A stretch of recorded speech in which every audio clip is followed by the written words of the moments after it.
It's not Wednesday, it is Thursday or Friday once again, but you're here and that's all that matters. So let's get started. Love your enemies and pray for those who persecute you. That is something that we all know to be so extremely difficult. It's something that we hear all the time, and it's something that's kind of like common sense because God loved us. God sent his only son, so why can't we love others the same way he loved us? But it is so much more than that. And recently I have come to figure that out. And in the midst of all the things that I wish I could talk about with you guys in one video, have been feeling compelled to share with you. So one of the things I decided to pick up for Lent was going to daily mass. Obviously, in every mass there's a homily. In every mass there are the readings, there's a gospel, and there's a homily. Well, something that I noticed a day or two ago, and I thought this was so fishy because at first I was really annoyed with it because I'm like, give me something new. But what I noticed was that every single day since I started going to daily mass, the whole notion behind loving your neighbor, the whole teaching behind that has been talked about or incorporated into the homily every single day.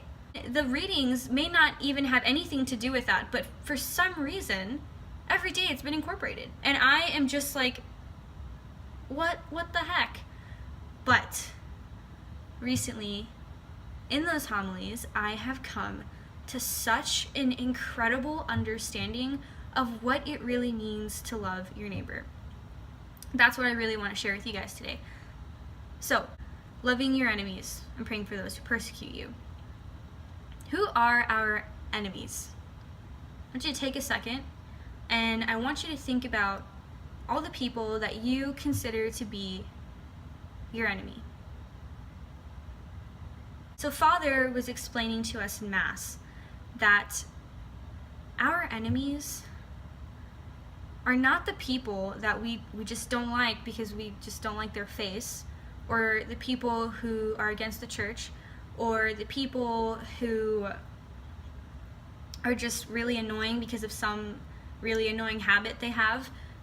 Our enemies are the people who actually go out of their way to hurt us. The people in our lives who have actually hurt us in some way, shape, or form. The people in our lives who intentionally hurt us, who know that there's a possibility of hurting us and do it anyway.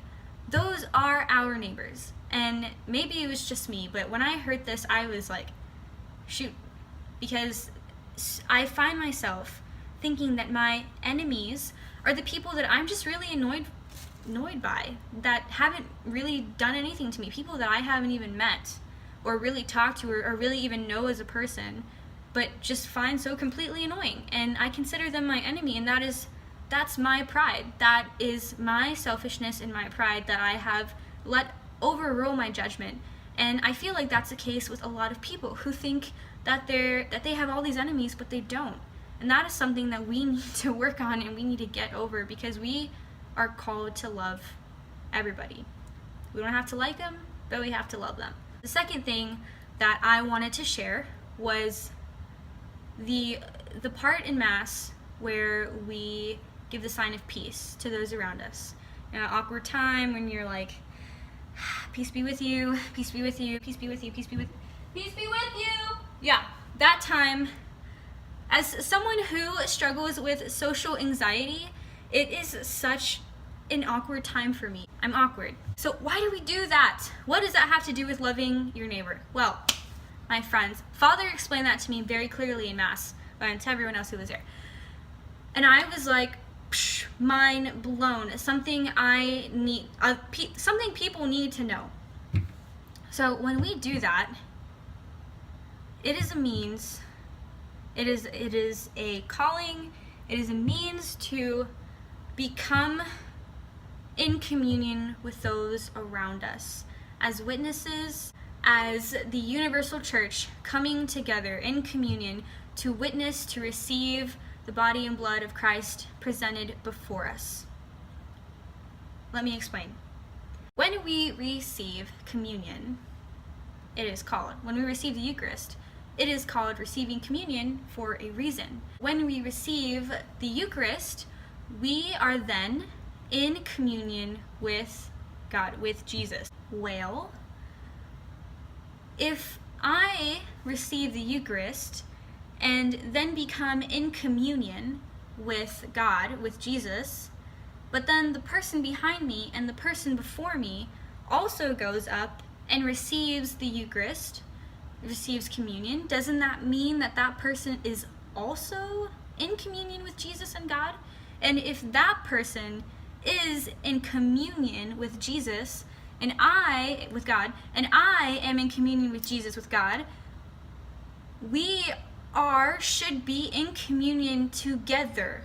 All of us, everyone receiving communion. Universal Church, we are called to communion in more ways than one. It is crazy. That's why we do the sign of peace. And when he told us that, I was like, I will never look at this the same. The reason we do that is because it is a means to clear any unresolved tension. It is a means to come to this overcoming of our pride and our selfishness, and to join each other in this walk that we are taking together to be in complete communion with God. That's why when we talk about heaven, we talk about heaven being a place of communion with God and with everyone there. And it starts here. It starts now. And one of the biggest places we see it happen is at Mass. And that is why loving thy neighbor is such an important topic, such an important thing that we Christians stress. Because as a universal church, we are called, we are sent out into the world as the laity, whether to love others, to bring Christ to them by letting him work in us, by being Christ to others, whether they're Catholic, whether they're Protestant, whether they're non-religious, whatever they are, whether they're the homeless guy on the street or your best friend or the person sitting next to you in class or driving next to you in the car, we are called to love others, to help be Christ to them, to draw them in, to be in communion with them, knowing that that is what we're called to ultimately be with God.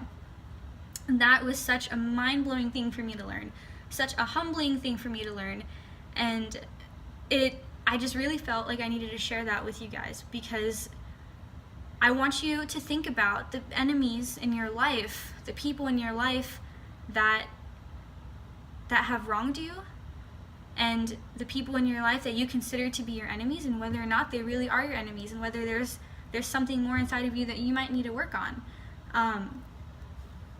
Whether that be forgiving that person, which is what we're called to do, which is the whole reason why it's so important we do, is so that we can be in full communion with them, in full communion with God, like we're called to be. And when you go to Mass, next time you receive communion, next time you give the sign of peace to the people around you in the pews, think about that, because it is such an amazing thing to know. And I'm praying for you guys. I ask that you pray for me, and I'm really excited about next week's video, because I will be talking about something new, something that I am learning here at school, have learned, and I'm excited to share with you guys. If you have any questions, if there's anything you would like me or Madison to talk about, check our email down below in the description box, and shoot us an email, comment below with your question or whatever you want to talk about. If you want to talk more about what we talked about today, like this video, subscribe, and I will see you guys really soon. Goodbye.